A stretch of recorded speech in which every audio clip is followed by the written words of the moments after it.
አንደኛ አይነ ጥላ የምትባለው መንፈስ ወንድ ላይ ስታርፍ ዋጋ ታስከፍላለች። ከሴት የበለጠ ነው የምላችሁ።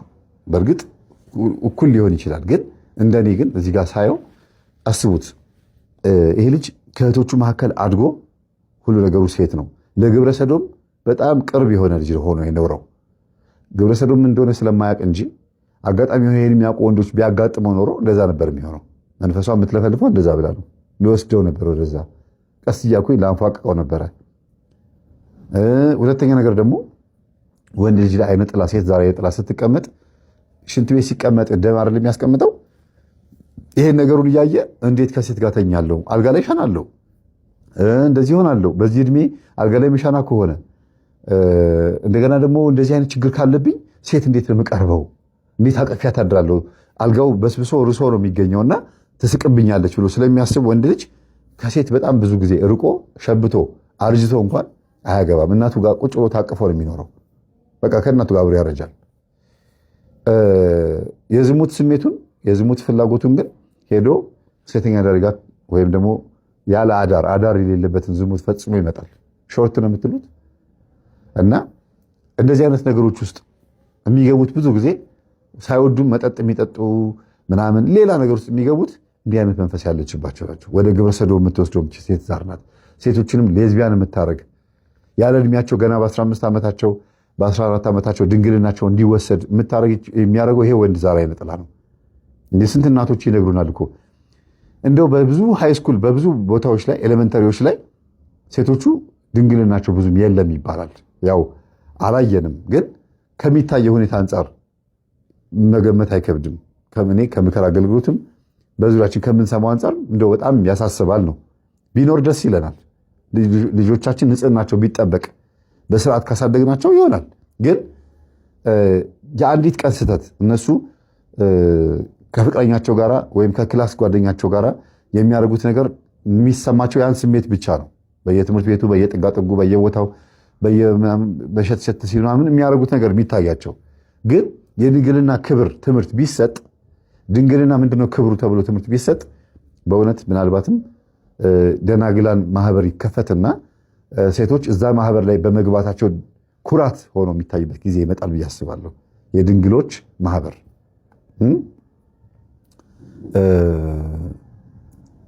ኢድማ ኢትዮጵያ ድንግል ማህበር ብላችሁ መስርት እስቲ። ኢትዮጵያ ደናግላን ማህበር ማለት ነው። ኢድማ ኢደማ ነው። ኢድማ ደግሞ ይድማ የተባለ ይመስላል። አረቅርብኝ ሌላ ስም አውጥለት ብቻ።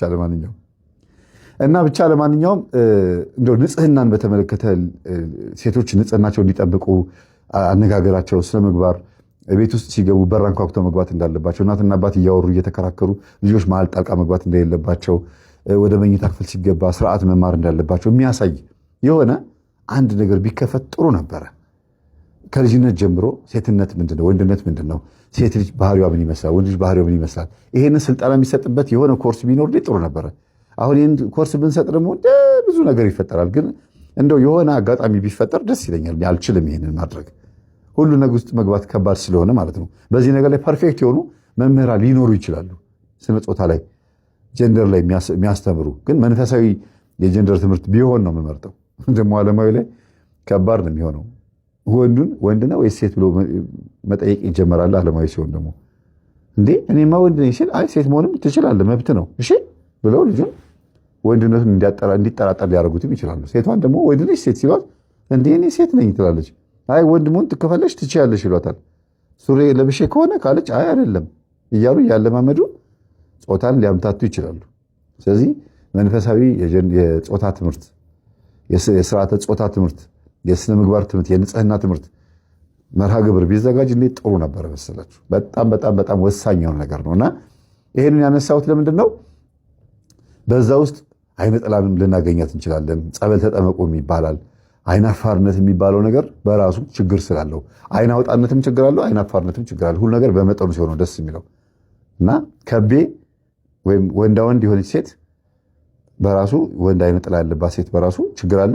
እንደገና ደግሞ ወንድ ሆኖ ደግሞ ሴታ ሴት ባህሪ ሲኖረው አይናፋር ሲሆን አንገቱን ሲደፋ፣ እንዲያውም አይናፋር ወንዶች ብዙ ጊዜ ጎበጥ ያሉ ናቸው ይባላል አይደል? ለምን ስለሚፈሩ እንዲደፋደፋ እየደፋ እያሉ ቦርሳ ሲያዝሉ ራሱ እንዲህ እያሉ ነው የሚሄዱት። ደረታቸው ነፍቶ ቀና ብለው ምናምን አይሄዱም ይባላል። እና ከዛ አንጻር ራሱ ተጽዕኖ ይፈጥራል። አፈጣጠር ላይ ሁኔታ ላይ ራሱ ችግር ይፈጥራል። ተሳትፎ ላይ ራሱ ችግር ይፈጥራል። ስታዋሯቸው የሚመልሱት መልስ ተጫወት እንጂ ስትሉ ጊዜ ዝም ይላል። እንዴ አትጫወትም? እሺ በቃ እንደዚህ ነው ማለት አኩርፎ ነው እንዳትሉት አይደለም። ወንድ ነው መጫወት አለበት። ወንዶች ተሰብስበው ዝም የሚል ወንድ ከሆነ እኔ በዚህ ገጠመኝ የተማርኩትን 3 ነገር ነው የምነግራችሁ። አንደኛ ቤተክርስቲያን መጥተው ሳያገለግሉና መንፈሳዊ ሳይሆኑ ቀና ልብ ያላቸው ትሁት የሆኑ ወንድምም እህቶችም አሉ። እግዚአብሔር እንደዚህ አይነት ልብ ያላቸውን ሰዎች ወደ ቤቱ ያምጣ። ከመጡም ቤት ውስጥ ክፋት አይማሩ አዩ። እንደ ጠፋው ልጅ ጠፍተው ሲመለሱ አንዳንድ እህትና ወንድሞች ከዘፋኝነት፣ ከዘማዊነት፣ ከዓለማዊነት ቤት ውስጥ ከመቀመጥ ሊሆን ይችላል ብቻ እግዚአብሔርን ካለማወቅ ወደ ማወቅ ሲመጡ የጠፋው ልጅ ወንድም አይነት ባህሪ ደግሞ የሚያጋጥማቸው ጠላቶች አሉባቸው። እዛው ሰንበት ትምህርት ቤት ውስጥ ሆነው የጠፋው ልጅ ወንድም ባህሪ ያላቸው ለምን ወንድም የመጣ ድርሻውን ይዞ ሄዶ አልነበረ ለምን ተመለስ ወደ አባቱ ቤት ብሎ የሚመቀኝ ወንድም የሆኑ ወይም ደግሞ እህቶች የሆኑ አሉ። ከነዚህ ነገር ያውጣል። ስለዚህ ይሄ ልጅ ወደ ቤተ ክርስቲያን ሲመጣ መንፈሳዊ ብቻ ነው የሆነው። ጉባኤ እንኳን ሄዶ መድረክ ላይ ለመቀመጥ አይደለም የሞከረው፣ ለማስቀደስና ለመቁረብ ነው ቤተ ክርስቲያን የሚሄደው። ሰርክ ጉባኤ ምናምን ለማዳመጥ አይሄድም። ለምን? መምህራን አንደበት ላይ እኛን ሲሳደቡ ሰምቶ ይከፈዋል፣ በጣም ያዝናል።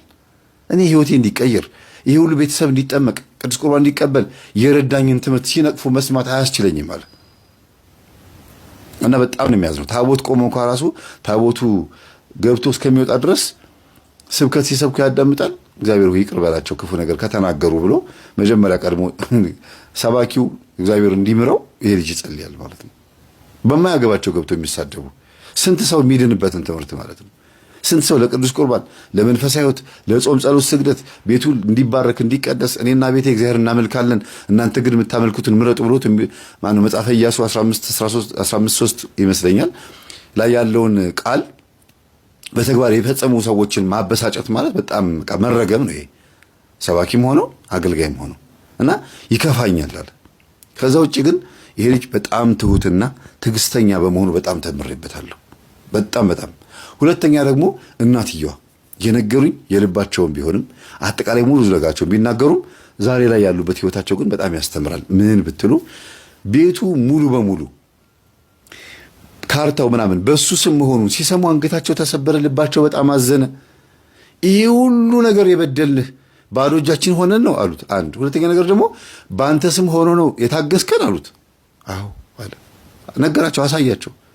እውነት 2 ቀን 3 ቀን ያለቀሱት እናትና ልጅ።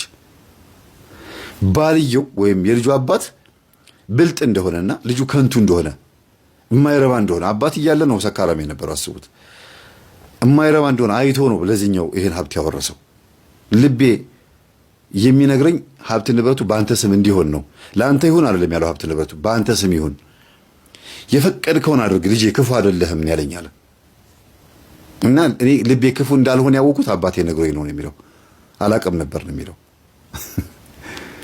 እና ይሄንን ነገር ከእናትየዋ ተምሬያለሁ። ሶስተኛ ደግሞ ከልጁ ነው። ይሄ ሰካራም የነበረው ልጅ ፈጽሞ ሲመለስ ደብተራዎች የሚሰሩትን ስራ በሙሉ ነው የነገረኝ። እንዳለ አሁን እዚህ ጋር መዘርዘር አልችልም፣ ስለነገርኳችሁ የምታውቁት ነገር ነው። በሙሉ የሚሰሩትን ስራ እንዴት እንደሚያዋርሱ ኢቭን ከመሪጌታ ጋር ነው ከዲያቆን ጋር አብሬ አንዲት ሴት አውጥቻለሁ ብሎ ሲናገር በጣም ያፈርኩት፣ በጣም የዘገነነኝ።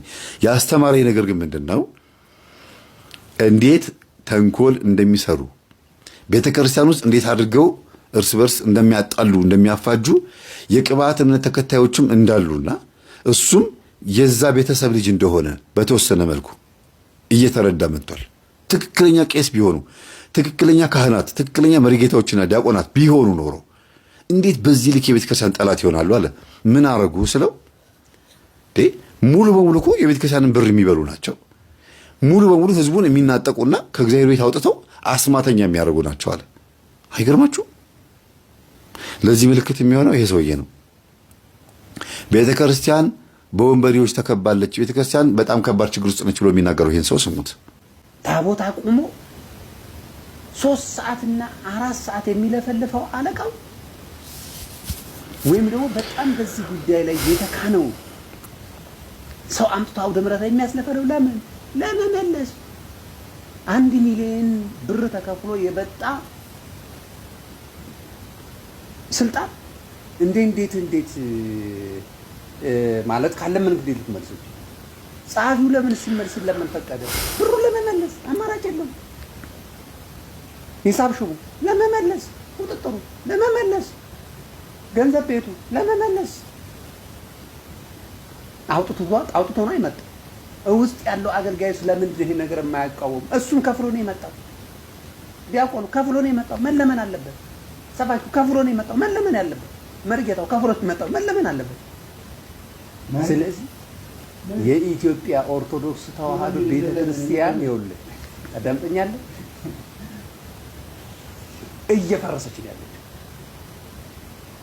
እየፈረሰች ነው ማለት ፈርሳለች ማለት ትንሽ በጣም ስለሚያስደነግጥ ነው እና ከባድ ነው። ትክክል ነው። እና ይህንን ሀሳብ እንደ አንድ ጥሩ ነገር እንድትይዙት የምፈልገው ምንድን ነው፣ ሀቅ አይደለም ወይ? እንዲህ ያሉ ሀሳቦችን ነው ልጁ ሲነግረኝ የነበረው። እነዛ ቄሶች የተባሉት እነዛ ዲያቆናት የተባሉት በሙሉ ታርጌታቸው ህዝብን ማጥመድና ገንዘብ መቀበል ብቻ ነው። ምንድን ነው ሲባሉ ቤተክርስቲያን ለመቀጠር ገንዘብ ያስፈልገኛል፣ እንደገናም ደግሞ ምን አገባኝ ብር እኔ ገንዘብ ልሰብስብ እንጂ የሚሉ ናቸው። ዘመዶቼ ነው የሚለው፣ ቤተሰቦቼ እኔን አዋርሰውኛል ነው የሚለው። ራቁቴን ጫካ ውስጥ ተኝቻለሁ ነው የሚለው ለተዋርሶ ሲል ብቻ። ከዛ ሰይጣን መጥቶ ላይ ድፍን ብሎ ክድን አረገብኝ ነው የሚለው።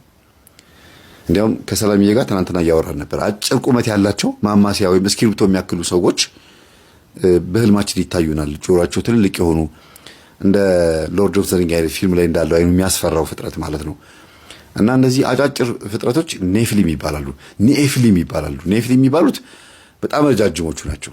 ኒኤፍሊም የሚባሉት ደግሞ እስክሪብቶ ወይም ማማሲያ የሚያክሉት ናቸው። ኔፍሊም እና ኒኤፍሊም ሁለት ዘፍጥረት 6 ላይ እዩት፣ ሁለት አድርጎ ነው የሚጽፋቸው። እና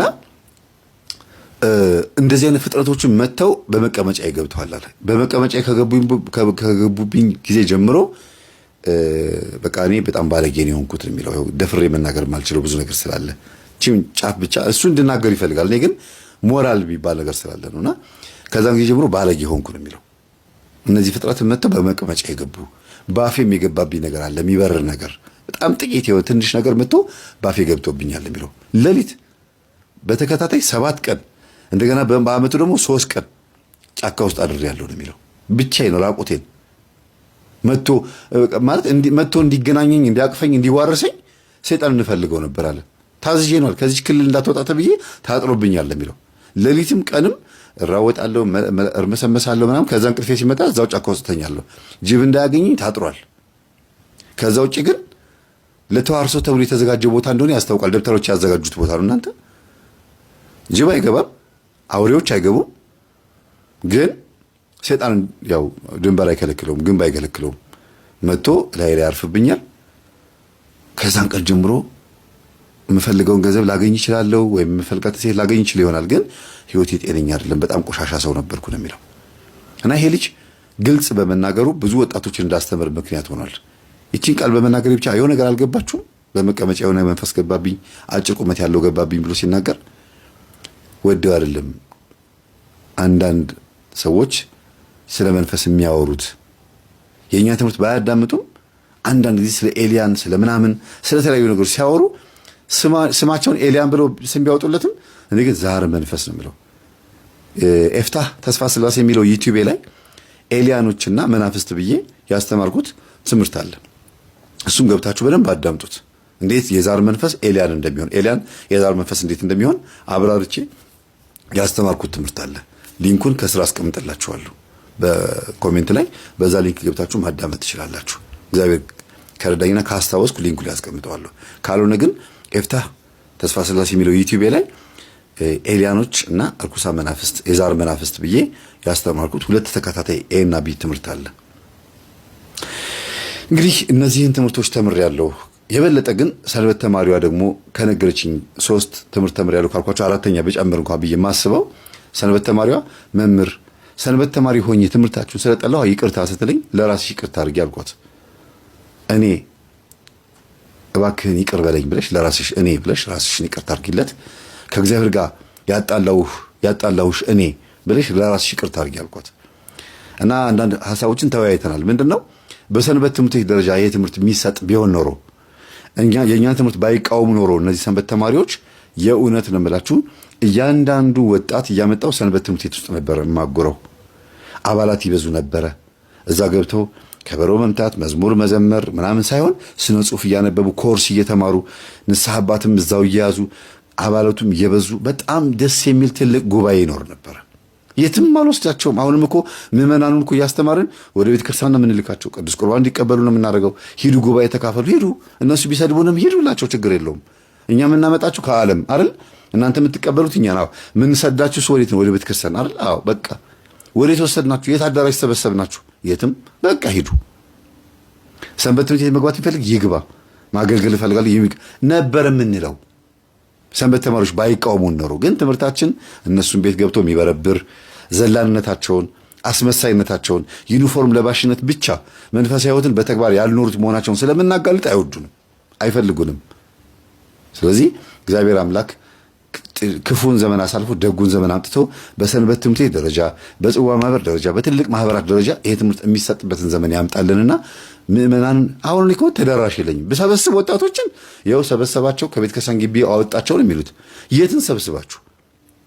አንድ የሰላምዬ የኪዳነ ምሕረት ማህበር አለ። እዛ ተሰብስበን በምንወያይበት ሰዓት ደግሞ ይኸው እንደዚህ ተጠራቀሙ ይላሉ። ወደ ቤተ ክርስቲያን ስንልካችሁ ደግሞ መምህር ተስፋዬ ከዚህ ተባሯል፣ ቤተ ክርስቲያን እኮ አባረዋለች ይላሉ። ራሱ በአፉ በቃ ራሱን እኮ የሚያባረኝ እንጂ እኮ ቤተ ክርስቲያን እኮ እኔን እኮ አታውቀኝም ጭራሽ። ከነጫ አካቴው መምህር ተስፋዬ የሚባል ሰባኪ እንዳለ ሁሉ አታውቅም ማለት አገልጋዮቹ። ቤተ ክርስቲያንማ ሁሩ ወመሃሩ ሂዱና አስተምር ብላ ልካኛለች።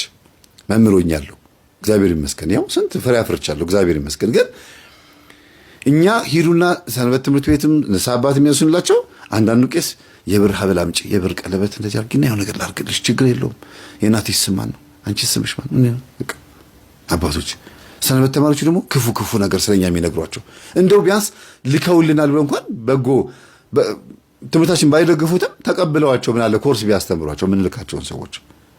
ምን አይነት ነቀዝ የሆነ መንፈስ በውስጣችን እንዳለ የሚያስታውቀው በዚህ ነው። ነቀዝ ማለት ስንዴ የሚበላ ማለት ነው። ደህናውን እህል ቡርቡር የሚያደርግ ማለት ነው።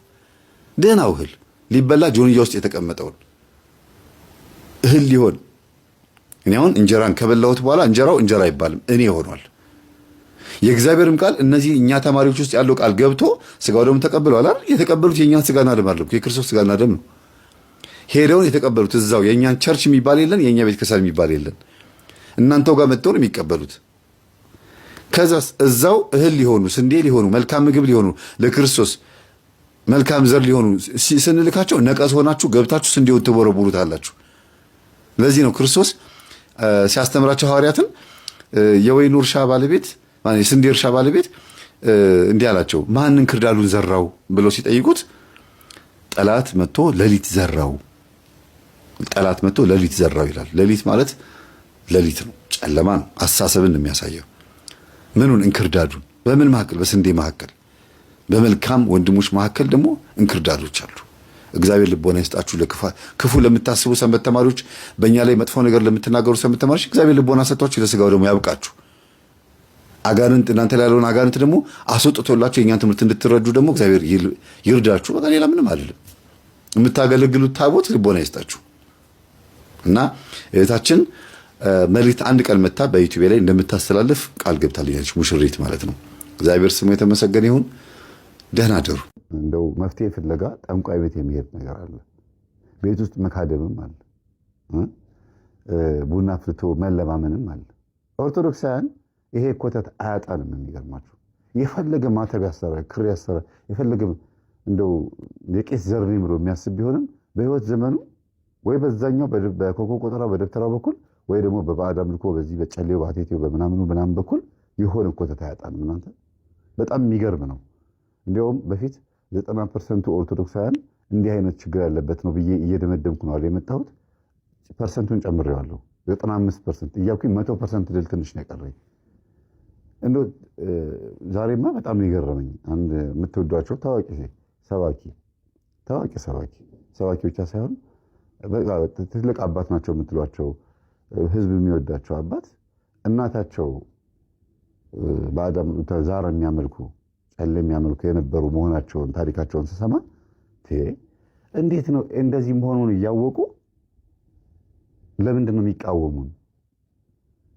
ያውም በጨሌ በሚመለክበት ቡና ካልጠጡ ራሳቸው የማይረጋጉ እናት ያሳደጓቸው አባት ሆነው እንዴት ነው እኛን በዚህ ልክ እንደዚህ ይህን ትምህርት የሚቃወሙት? ያደጉበትን ቤተሰብና ማህበረሰብ እያወቁ ብዬ በጣም ነው የተገረምኩት። አስቡት እንግዲህ በሰባኪ በመምህራን ደረጃ በትልቅ አባቶች ደረጃ ጨሌ የሚያመልኩ እናቶችና አባቶች ያሳደጓቸው መሆናቸውን እያወቁ ይህን ትምህርት ይቃወሙ። እኛ እየተቃወም ነው ማገዝ ሲገባቸው ከኛ ጋር መተባበር ሲገባቸው ማለት ነው። እና እስቲ ወደ ዋናው ታሪክ ልምጣ። ይህን እንዳነሳ ያደረገ ምንድነው አብዛኛው የኢትዮጵያ ሕዝብ በዚህ ነገር ላይ የተነከረበት ነው። በተለይ ኦርቶዶክሳውያን ተከታዮች። ከዛ ቀጥሎ ደግሞ ስለማላቀው ቀጠልቄ በደንብ አላቀውም ብዬ መደምደም ስላለብኝ ነው እንጂ 80 እና 70% ደግሞ የሙስሊም እምነት ተከታዮችም ይሄው አለባቸው። የጨሌ ያመልካሉ። የመስጊዶቻቸው ጀርባ በዛ አካባቢ ላይ አውሊያ፣ ተወከል፣ አብዱልቃድር እነዚህ አይነት መንፈሶችን በመንዙማ በምናምን በጫት በምናምን በዱዓ አድርገው መንፈስን በረብ ነው የሚያመልኩት። ይሄንን እርግጠኛ ሆኜ እንድናገር የሚያደርገኝ ምንድነው ከማየው አንጻር ነው፣ ከሚለፈልፈው አንጻር ነው። መንፈሱ ጸበል ቦታ ላይ የእስላም ዛር ነኝ እያለ ስሞቻቸውን እየደረደረ ይጠራል፣ ይለፈልፋል። ኢቭን እነሱ ራሱ አስደግመው የሚቀብሩት መተት አይፈታም እየተባለ ሁሉ እስላም የቀበረው መተት ወይም እስላም ያስደገመው ድግምት አይፈታም ይላሉ። የኔ ኢየሱስ ነው የኔ ክርስቶስ ነው ይሄን መተት የማይፈታው። የሚገርመው ነገር ይሄን የሚናገሩት ሰዎች ራሳቸው ድግምተኞች ስለሆኑ ደብተራ ጋር ሲሄዱ ደብተራው የነሱ ድግምትን ያልፈታም ስለሚል ነው እንደዚህ የሚሉት። እና ጸበል ነው የማይፈታ የእስላምን መተት ሻም ብሶኝ እያለ እየለፈለፈ አብዱል ቃድር ነኝ ተወከል ነኝ እያለ ጸበል ቦታ እየለፈለፈ እኔ እስላም ዛር ነኝ ወየባት ነው እንዲያርጌባት ነው እያለ እየለፈለፈ አይፈታም ሲሉ አይገርማችሁም? ስለዚህ የእስላም መተት አይፈታም የሚሉት ማን ናቸው? ሾህን በሾህ የሚያስደግሙ ሰዎች ናቸው። ወይም ደግሞ መተትን ድግምትን በድግምት ለማስፈታት የሚፈልጉ ሰዎች ናቸው እንደዚህ የሚሉት። ወደዚህ ታሪክ ስመጣ አሁንም ድጋሚ እነዚህ ሁለት ሴቶች በጎን ጠንቋይ ቤት መሄድም እንደለመዱ ቀስ ብሎ ተግባቡ። በምንድን ነው አግብተው ልጅ ወለዱ። ሁለቱም በተመሳሳይ ወራት ወለዱ። ሁለቱም እርጉዝ ሆነው ቡና ይጠጣሉ። እርጉዝ ሆነው ጤና ጣቢያ ሄደው ክትትል ያደርጋሉ። ሁለቱም እርጉዝ ሆነው አመጋገባቸው ተመሳሳይ ነው። የሁለት ወር ልዩነት ነው። ይችኛዋ ከወለደች ከሁለት ወር በኋላ ነው ያችኛዋ የወለደችው። እና አዲስ ሙሽራ ስለሆኑ ቅርብ ጊዜ ነው ሁሉ ነገር የሚፈጽመው። የሚያደርጉት ነገር በሙሉ ተመሳሳይ ነገር ነው። ኢቭን ከወለዱ በኋላ የዚችኛዋ ልጅ ልብስ ለዚችኛዋ ነው የሆነው። አጠቃላይ የሼር ነው ሁሉ ነገራቸው። እና ደግሞ ሁለቱም ቆንጆዎች ናቸው። የጠይምና የቀይ ቆንጆዎች ናቸውና ሰፈር ውስጥ በቃ መቼም ቢሆን የማይለያዩ መሆናቸውን በደንብ የታወቀው 5 ዓመት ሲሞላቸው ነው። የዛሬ 30 ዓመት ጀምሮ 5 ዓመት ሲሞላቸው በቃ ማንም እንደማይለያቸው በሐሜትም እንደማይለዩ የትም ቦታ ሲሄዱ ወደ ሞትም ሲሄዱ አብረው እንደሚሄዱ ነው የታወቀው። እንደዚህ እንድል ያስገደደኝ ምንድነው ያለ ሰፈሯ መጣ ለጓደኛዋ አገዛዝ ስትጣላ ከጎረቤት ጋር አዩ። ይችኛውም ደግሞ ባለቤቷ ትንሽ ጸብ ነበረ፣ ከባለቤቷ ጋር ትንሽ ግጭት ነበርና ሄዳ ባለቤቷን እረፍ፣ እንደዚህ አታድርግ፣ እኔ ቢያንስ ትንሽ መብቴን ማቅሰው ነኝ፣ ለሴቶች መብት የምቆረቆር ሰው ነኝ አለች። በነገራችን ላይ በጣም ጎበዝ ናት። የሴቶችን ጥቃት መቃወም ብቻ ሳይሆን ሄዳ የምትከስ ናት። የገዛ ባሏን የገዛ አባቷን የከሰሰች ነች። የገዛ እናቷን የከሰሰች ሰው ናት። ቀዩዋ ከአማራ ክልል የመጣችው ልጅ የሴቶች ጥቃት ብቻ አይደለም፣ በአጠቃላይ ተገዶ መደፈር የሚባለውን ግርዛት የሚባለውን ጎጂ ልማዳዊ ድርጊት የሚባለውን ቡዳ ምንድነው ብዬ ያስተማርኩት የዛሬ 5 ዓመት ያስተማርኩት ትምህርት ታስታውሳላችሁ አይደል? ቡዳ ምንድነው ክፍል 1 እና ክፍል 2 ብላችሁ ስትገቡ ታገኙታላችሁ። በተለይ ክፍል 2 ላይ ጎጂ ልማዳዊ ድርጊትና የሴቶች ግርዛት እንዲሁም ደግሞ አጠቃላይ ይሄን ጥል ማስቧጠጥ ምናምን ብቻ ይሄን የባዕድ አምልኮ ከመናፍስቱ አሰራር ጋር ይሄንን ልማዳዊ ድርጊት አስተምሬበታለሁ። ይሄን የምትቃወም ሰው ናት። ግን የፈለገ ይሄን የምትቃወም ብትሆንም በአቋራጭ ደግሞ ደብተራ ጋር ጠንቋይ ጋር የምትሄድ ሰው ነች። ባሏ ጋር ሄዳ ይቺ ጓደኛዋ ከኦሮሚያ ክልል የመጣችው ሴት ባሏ ጋር ሄዳ ባሏን ያሳሰረች ሰው ናት። ለጓደኛዋ ስትል አብረን ቡና ጠጥተን አብረን በልተን ጠጥተን እንዴት ታሳስርኛለች? ሰው ጊዜ ይኸውልህ ነግሬህ ነበር አለችው። ሴት ልጅ ስትነካ እንዳላይ የገዛ ባሌም ቢሆን ማንም ቢሆን እኔ ወደኋላ አልመለስም ነው የምትለው። በጣም ኃይለኛ ሰው ናት። እኔ ይሄን ነገሯን እወድላታለሁ። ኃይለኝነቷን አይደለም ለእውነት የቆመች ሰው መሆኗን፣ የሴቶችን ጥቃት ማየት የማትፈልግ ሰው መሆኗን ካየችም ደግሞ ሄዳ ቶሎ ብላ ከህግ ጋር አገናኝታ ሰውን የምታሳሰር የምታስተምር መሆኗን በጣም ነው የወደድኩላት። ግን ደግሞ ጎን ለጎን ምን አለ ለችግሮቿ መፍትሄ ብላ የምትሄደው ኧረ ቆይ ማቀው ደብተር አለ ምናምን ብላ አንድ ማቀው ዘመድ ያለ ብላ ሄዳ አሰርታ ማምጣት። ከዛ ሁሉ በኋላ አለሳካ ሲላት ነው ወደ ህግ የምትሄደው። መጀመሪያ መተት አድራጊዎች ለጊዜው መተት የምታደርጉት ሀብት ለማግኘት ወይም ደግሞ ሰው በልጧችሁ እንዳይበልጣችሁ የእሱን ሀብት ለማጥፋት ለማውደም፣ ቅናት፣ ስልብና ሊሆን ይችላል። መተት ማለት ምቀኝነት ወይም ሰው አናዷችሁ አስቀይሟችሁ ተሳስታችሁ ገብታችሁም ሊሆን ይችላል እና የማትፈልጉት ቦታ ገብታችሁ ሊሆን ይችላል። ፈልጋችሁ ልታደርጉት ትችላለች። ውሏችሁም ሊሆን ይችላል። ጠንቋይ ቤት ግን ልታውቁት የሚገባ ሁለት ነገር አለ። አንደኛ ነፍሳችሁ ቁሽሽ ብላ በአጋንንት ተጨመላልቃ በኃጢአት ተጨመላልቃ በዚህ ምድር ላይ ሳይመቻችሁ ነው እየኖራችሁ ያላችሁት። እመኑ ወይም ደግሞ ታምናላችሁ። ሁለተኛ በሲኦልም ደግሞ በእግዚአብሔር ፊት ተፈርዶባችሁ በሲኦልም የዘላለም እሳት አቃጥሏችሁ የምትኖሩት። ለምን በዚህ ልክ ትጎዳላችሁ? አሁን ከዚህ በኋላ ማስተምረውን በደንብ አድርጋችሁ አዳምጡ። ከዚህ በኋላ የምናገረው መተት የተደረገባቸው ሰዎች የሚያሳዩትን ባህሪ ስናገር በእናንተ ምክንያት እንደዛ እንደሚሰቃዩ ማወቅ አለባችሁ። እናንተ የምታደርጉት ምንም እንኳን ሰው ጠላቴ ነው ብላችሁ ሊሆን ይችላል። ወይም ደግሞ ቆይ ባሰራለት ወይ ቆይ ባልሰራለት ስትሉ የሆነ ነገር ስታደርጉ ለጊዜው የታባቷ ልትሉ ትችላላችሁ። እሰይ ገደልኳት፣ ሬሳሽ ነው ከዚህ ቤት የሚወጣው ብላችሁ ረግማችሁ አሟርታችሁ መተት አድርጋችሁም ሊሆን ይችላል። አዎ ለጊዜው ሰርቶ ሊሆን ይችላል። የምታደርጉት ነገር ሰርቶ ሊሆን ይችላል። ግን የሁለት የሶስት ነፍስ ተጠያቂ ነው የምትሆኑት። በመተት የገደላችሁት የእናንተም የራሳችሁ ሕይወት የልጆቻችሁን፣ ከዛም አልፎ ደግሞ እንደገና ከደገማችሁት ደግሞ በየቀኑ ካውንት ያደርጋል ይቆጥራል ማለት ነው። እና እባካችሁ ከዚህ በኋላ የምናገረውን የማደርጋቸው የምዘረዝራቸው ነገሮች መተት የተደረገባቸው ሰዎች የሚሰቃዩት ስቃይ በእናንተ እንደሆነ ካወቃችሁ እናንተም ስቃይ ውስጥ ከሆናችሁ የግፍ ውጤት እንደሆነ ልትረዱ እፈልጋለሁ። የምታደርጉት ነገር ውጤት ነው ማለት ነው። የህፃኑ ሆነው ኩል ይኳሉ እንደነበረ ተነጋገሩ። እናቶቻችን ሲጠይቁ አዎ አሏቸው። በኩል የገባህ መንፈስ ማን ብሎ ሲቀጠቅጡ ሁሉም በኩል የገባሁ እኔ ብሎ ጮኸ፣ አምስቱም። ከዛ ልጆቻቸው ወስዶ ማስቆረብ፣ በቃ ቶሎ ማሰገድ። እንግዲህ ትምህርቱን ቶሎ ጨርሰው ብዬ ነው፣ ሰዓት ማንዛዛቱ አስፈላጊ ስላልሆነ ቶሎ ወስደው መምህር ግርማ ጋር መጥተው መጠመቅ፣ ቀሲስ ሄኖክ ጋር ሄደው ቅባ ቅዱስ መቀባትና መጠመቅ፣ ቀሲስ ሄኖክ ተፈራ ጋር እንዲያውም ሁለቱ እንዲያውም እዛ ነው በብዛት የሚያዘወትሩት። በቃ ብቻ በዛም በዚህም ብለው እናትና እናቶቻቸውን ሁለቱን ጸበል ቀስ አገን እንውሰዳቸው ብለው እስቲ እንደምንም ብለው ሊወስዷቸው ሞከሩና እምቢ አሏቸው። እንዴ ለምን መምህር ራሱ አይመጣም ብለው እኔ ሄድኩኝ። ማዘር ልጆቻችሁን ኩልኩላችሁ ያው ለቡዳ አሳልፋችሁ ሰጣችኋቸው፣ ትዳር የለ እነዚህኞቹም አግብተው ወልደው ይኸው ቤት ውስጥ ነው ያሉት፣ ትዳራቸው ላይ አይደሉም ያሉት። ሴቶቹ ባሎቻቸውን ፈተው፣ ወንዱ ደግሞ ሚስቱን ፈቶ ከእናትና ምንድነው የተጠቀማችሁት ይሄን አድርጋችሁ ስላቸው ጊዜ ጸጥ ነው የሚሉት። በቃ ውጤቱ ከ30 ዓመት በኋላ ይሄን ይመስላል አልኳቸው። ይሄው እግዚአብሔርን ታመልኩ ነበር። ድሮ እኮ ቤተክርስቲያን እንሳለን ነበር፣ የተዋወቅነው ቤተክርስቲያን ነው አሉ። ግን በጎን ደግሞ ይሄን ታመልኩ ነበር። እስቲ እንዴት ነበር የምትኩሏቸው ስል ህፃን ሆኖ ገና እንደተወለዱ በአራስነት ጊዜ እንደዚህ እንኩላል። ለክትባት ሲሄዱ ህፃናቶቹ ተኩለው ነው የሚሄዱት አሉ። የሰው አይን እያልን ያለካ በደንብ አድርጎ ገብቶላቸዋል። ያዩት ነገር በሙሉ ይበላሻል። እናንተ የነኩት ነገር በሙሉ ነው የሚበላሸው። ከዛ መንፈሱ ምን ብሎ ቢጮህ ጥሩ ነው። ሁለቱ ላይ እዚህ ከአማራ ክልል የመጡት እናት ሴት ልጃቸው ላይ እና እዚህ ቤት ያሉት ከኦሮሚያ ክልል የመጡት ሴት ልጃቸው ላይ ሁለቱ ላይ ያለው መንፈስ ሲጮህ በጣም የደነገጡት። ሁለቱ በሌዝቢያንነት ይፈላለጉ ነበር። በህልማቸው ይችኛዋን ታያት ነበር። አብሮ ሊተኙ መተኛት እንዳለባቸው በህልማቸው ይችኛዋ መታ ስትዳብሳ ስትነካካት ብንን ስትል ግን አልጋ ላይ ማንም የለም። እና ከአፌ ሁሉ ላወጣው ፈልግ ነበር አለች።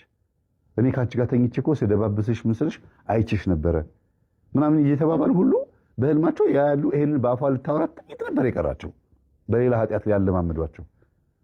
ግን ይሄው መንፈስ ለምን አብሮ ሲጫወቱ አቧራ ሲያቦኑ አብሮ ጭቃ ሲያቦኩ ያደጉት ምን መንፈስ ወዴት ሊወስዳቸው እንደነበር በዚህ እዩ። እና ሚስጥር ቀስ እያለ ሲወጣ በህይወታቸው በፍጹም አይተውት የማያውቁት አይነት የስግደት የጾም ጸሎት አይነት መግባት ጀመሩ። ሱባኤ መግባት ጀመሩ።